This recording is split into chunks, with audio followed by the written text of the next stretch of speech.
महान पिता धन्यवाद करते हैं आज के सुंदर बाइबल अध्ययन के लिए। खुदावन हर एक को बड़ी बरकत दे, आशीष कर पिता यीशु नाम से मांगते हैं, आमीन।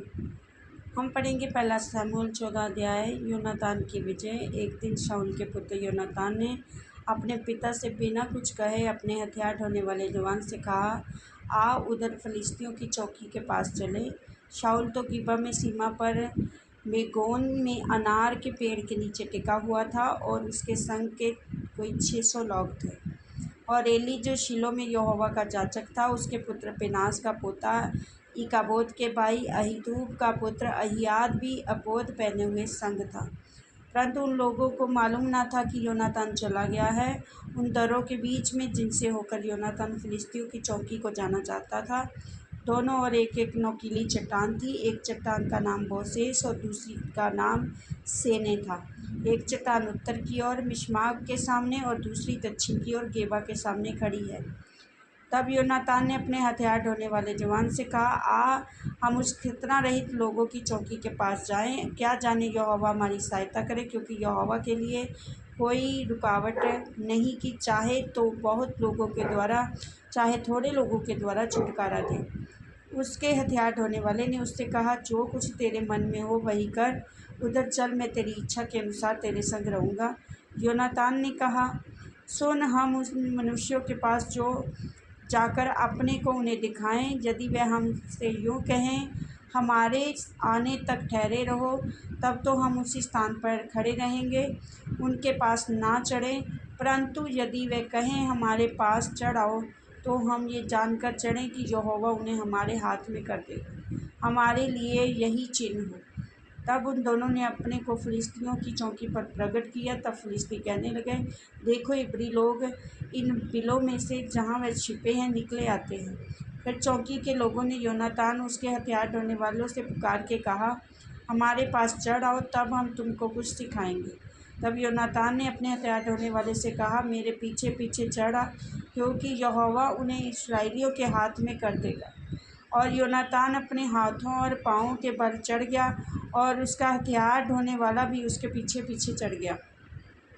फिलिस्ती योनातान के सामने गिरते गए और उसका हथियार ढोने वाला उसके पीछे पीछे उन्हें मारता गया।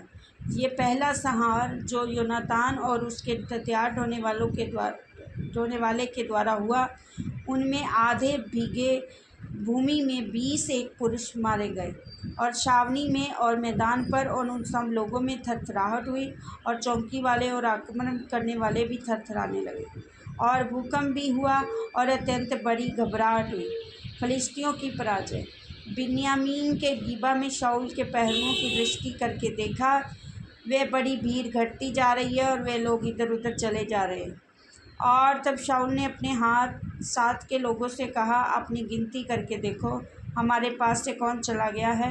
उन्होंने गिनकर देखा कि योनातान और हथियार ढोने वाला यहाँ नहीं है। तब शाऊल ने अहियाज से कहा, परमेश्वर का संदूक इधर ला। उस समय परमेश्वर का संदूक इस्राएलियों के साथ था। शाऊल जाचक से बातें कर रहा था कि फिलिस्तियों की छावनी में हुल्लड़ अधिक बढ़ गया। तब शाऊल ने जाचक से कहा, अपना हाथ खींच ले। तब शाऊल और उसके संग सब लोग इकट्ठे होकर लड़ाई में मर गए। और वहाँ उन्होंने क्या देखा कि एक एक पुरुष की तलवार अपने अपने साथी पर चल रही है और बहुत बड़ा कोलाहल मच रहा है। जो इब्री पहले फिलिस्तियों की ओर थे और उनके साथ चारों ओर की छावनी में गए थे, वे भी शाऊल और योनातान के संग इस्राएलियों में मिल गए। इसी प्रकार जितने इस्राएली पुरुष एप्रैम के पहाड़ी देश में छिप गए थे, वे भी ये सुनकर कि फिलिस्ती भागे जाते हैं, लड़ाई में आ उनका पीछा करने में लग गए। तब यहोवा ने उस दिन इस्राएलियों को छुटकारा दिया और लड़ने वाले बेतावेन की परली की ओर चले गए। युद्ध के बाद की घटनाएं। परंतु इस्राएली पुरुष उस दिन तंग हुए, क्योंकि शाऊल ने उन लोगों को शपथ दिलाकर श्रापित हो वह जो सांझ से पहले कुछ खाए, इसी रीति से मैं अपने शत्रुओं से पलटा ले सकूँगा। आज उन लोगों में से किसी ने कुछ भी भोजन न किया।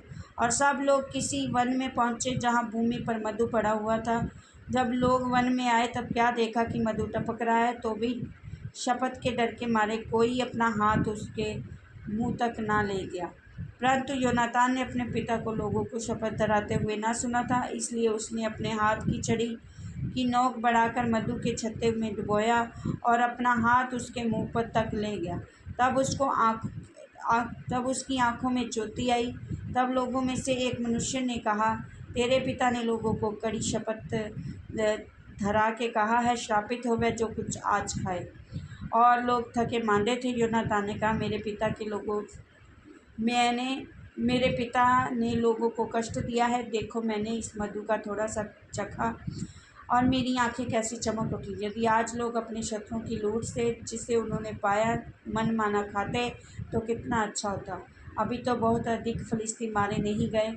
उस दिन वे मिशमाक से लेकर अल्यालोन तक फ़िलिस्तियों को मारते गए और लोग बहुत ही थक गए। इसलिए वे लूट पर टूटे और भेड़ बकरी गाय बैल बछड़े लेकर भूमि पर मार के उसका सारा लहू समेत खाने लगे। जब इसका समाचार शाऊल को मिला कि लोग लहू समेत मांस खाकर यहोवा के विरुद्ध पाप करते हैं, तब उसने उनसे कहा, तुमने तो विश्वासघात किया है। अभी एक बड़ा पत्थर मेरे पास लुढ़का दो। फिर शाऊल ने कहा, लोगों के बीच में इधर उधर फिर के उनसे कहो, अपना अपना बैल और भेड़ शाऊल के पास ले जाओ और वही बलि करके खाओ और लहू समेत खाकर यहोवा के विरुद्ध पाप ना करो। तब सब लोगों ने उसी रात अपना अपना बैल ले जाकर वही बलि किया। तब शाऊल ने यहोवा के लिए एक वेदी बनवाई। वह तो पहली वेदी है जो उसने यहोवा के लिए बनवाई। फिर शाऊल ने कहा, आज रात को ही फिलिस्तियों का पीछा करके उन्हें भोर तक लूटते रहें और उनमें से एक मनुष्य को भी जीवित ना छोड़ें।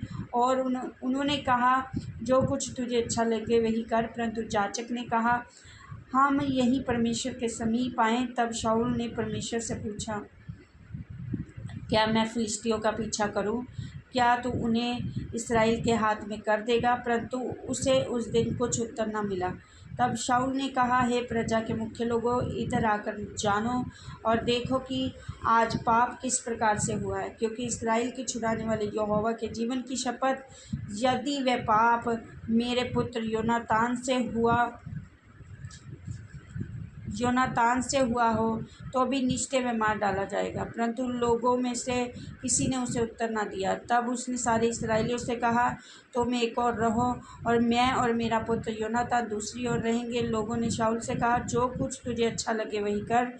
तब शाऊल ने यहोवा से कहा, हे इस्राएल के परमेश्वर, सत्य बात बता। तब चिट्ठी योनातान शाऊल के नाम पर निकली और प्रजा बच गई। फिर शाऊल ने कहा, मेरे और मेरे पुत्र योनातान के नाम पर चिट्ठी डालो। तब चिट्ठी योनातान के नाम पर निकली।